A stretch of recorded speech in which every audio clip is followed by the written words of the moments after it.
अहिल्यानगर जिल्ह्यातील 12 विधानसभा मतदारसंघांपैकी तब्बल 10 ठिकाणी युतीचे उमेदवार निवडून आले आणि ही जबाबदारी पालकमंत्री राधाकृष्ण विखे पाटील यांनी घेतलेली होती आणि तीच जबाबदारी सुजय विखे यांनी आपल्या खांद्यावर घेतलेली होती।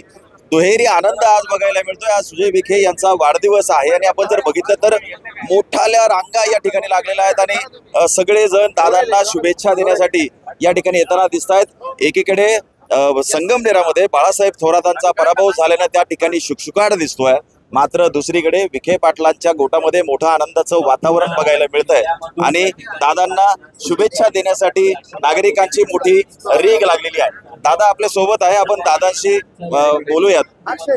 दादा, 12 पैकी 10 ठिकाणी युतीचे उमेदवार निवडून आले, काय आनंद आणि त्यातच आज वाढदिवस आहे। सर्वात प्रथम तर आपण वाढदिवसाला शुभेच्छा देण्यासाठी आलात, तुमचे मनापासून आभार।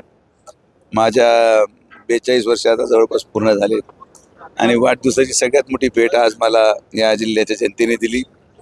जिल्ह्याच्या जनतेने महायुतीवर विश्वास ठेवला आणि भूतोन भविष्य असं 10-2चा कौल हा त्या ठिकाणी दिला। दुर्दैवाने तो 11-1 झाला असता, किंबहुना 12-0च होतं, पण श्रीरामपूरमध्ये झालेली गडबडी आणि आमचे शिंदे साहेब अवघ्या फार कमी मतांनी पराभूत झाले, तिथं शल्य आहे।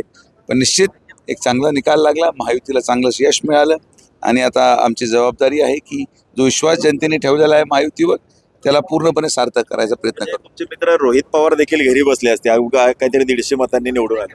हो, आता ते दुर्दैवी बाब आहे की रिकाउंटिंग फार घासून निवडणूक होती। ती अगोदरपासून मला माहीत होतं, मी नेहमी माझं कॅल्क्युलेशन होतं की 5000च्या आतच जे होईल ते होणार आहे असं माझा सर्वे पण सांगत होता। पण आमच्या बाजूनी तो कल राहील अशीच अपेक्षा होती, पण अवघ्या येता शेवटी 5000चं जेव्हा आपण कॅल्क्युलेशन मी पकडलं होतं तर कुठंतरी तेवढं ट्विस्ट होणं दुर्दैवी आहे। पण शिंदे साहेब पराभूत झाले तरी आमदारच आहेत, त्यामुळे तसं काही अडचण नाही, ती जनतेची सेवा करण्यासाठी तत्पर आहे। दुसरीकडे स्वतःला भावी मुख्यमंत्री म्हणून घेणारे बाळासाहेब थोरात यांचा खरं तर दारुण पराभव झालाय। तुम्ही ती शिवधनुष्य पेरलेलं होतं आणि संगमनेरची सगळी जबाबदारी घेतलेली होती, त्यांना घरी बसवलंय। खरं तर या वयात किंवा राजकारणाचा शेवट त्यांचा असा व्हायला नको होता अशी सगळी भावना जरी असली तरी कुठेतरी हा नगर दक्षिणमध्ये झालेल्या तुमच्या पराभवाचा वचपा तुम्ही काढला नाही। वचपा काढणं म्हणण्यापेक्षा मी सहसा अनेक आचारसंहिता पाळणारा माणूस आहे आणि पण व्यक्तिगत मी कधी कुठली गोष्ट घेत नाही।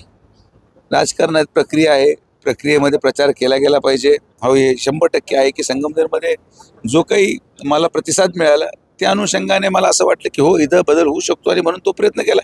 त्यांनी तितकाच प्रयत्न इथं केला, कदाचित माझ्यापेक्षा जास्त सभा त्यांनी त्यांच्या विधानसभेपेक्षा जास्त सभा इथं घेतल्या, सगळे देशाचे राज्याचे सगळे नेते बोलवले, पण त्यांनी काही परिणाम होत नाही।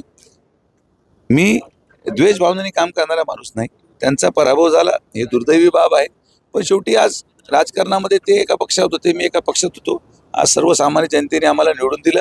आता अतिउत्साही होऊन कुठल्याही गोष्टी करण्यापेक्षा पाणी आणायचं पठार भागाला हा संकल्प घेऊन आम्ही निघालोय आणि पठार भागाला पाणी आम्ही आणून दाखवतो। तुमच्या इथे जनसेवा कार्यालय आहे, सगळे लोकांची कामं केली जातात, आजही मोठी गर्दी इथे तुम्हाला शुभेच्छा देण्यासाठी आली आहे। संगमनेरात आता जनसेवा कार्यालय कधी सुरू होत आहे? नाही, आता संगमनेरचं जनसेवा कार्यालय हे डायरेक्ट बस स्टँडच, आम्ही तिथंच बसणार, ज्याला यायचं त्याने यावं। आता आम्हाला काही जागा मिळेल असं वाटत नाही तिथं जागा घेण्यासाठी, पण आता जी जागा मिळेल ती तहसील कार्यालय आहे, प्रांत कार्यालय आहे, हे जनसामान्यांचेच कार्यालय आहे, सरकारी कार्यालय आहेत। सरकार आपलं आहे आणि त्यामुळे सरकार आपलं असल्या कारणाने सरकारी कार्यालयामध्ये आमदार बसायचा पूर्ण अधिकार असतो। तर मला असं वाटतं की कार्यालयापेक्षा जनसामान्य माणसांचे जे उठण्या बसण्याचे ठिकाण आहे तिथंच आम्ही आमचं जनता दरबार मांडू असं मी अमोलला विनंती केलेली आहे आणि त्यांचे प्रश्न मांडल्यानंतर ते सोडून करत राहू। कार्यालय बांधलंच पाहिजे असं काही नाही। भविष्य कालावधीमध्ये जसं जसं पुढं आपल्याला प्रतिसाद मिळेल तसं जसं आपण ऑनलाईन सिस्टम करणार आहोत, हळूहळू संगमनेर ती सवय लागेल की आम्ही हा विचार करतो की लोकांची समस्या आमच्यापर्यंत पोहोचण्यासाठी त्यांना कोणाचीच आधाराची गरज नको आहे। लोक थेटपणे आपला प्रश्न मांडू शकले पाहिजे, हीच संकल्पना घेऊन आपण राजकारण या पुढच्या 5 वर्षामध्ये करणार आहोत। नक्कीच। न्यूज 18 लोकमत कडनं देखील तुम्हाला वाढदिवसाच्या खूप खूप शुभेच्छा। आपण जर बघितलं या ठिकाणी हजारो लोक सुजय विखे यांना शुभेच्छा देण्यासाठी येत आहेत। महायुतीचे 10 आमदार निवडून आलेले आहेत जिल्ह्यामध्ये, त्याचा आनंद तर आहेच, दुहेरी आनंद आज वाढदिवसाच्या निमित्तानं त्यांना शुभेच्छा देताना लोकांकडून मिळताना दिसतोय। हरीश दिमोटे, न्यूज 18 लोकमत, अहिल्यानगर।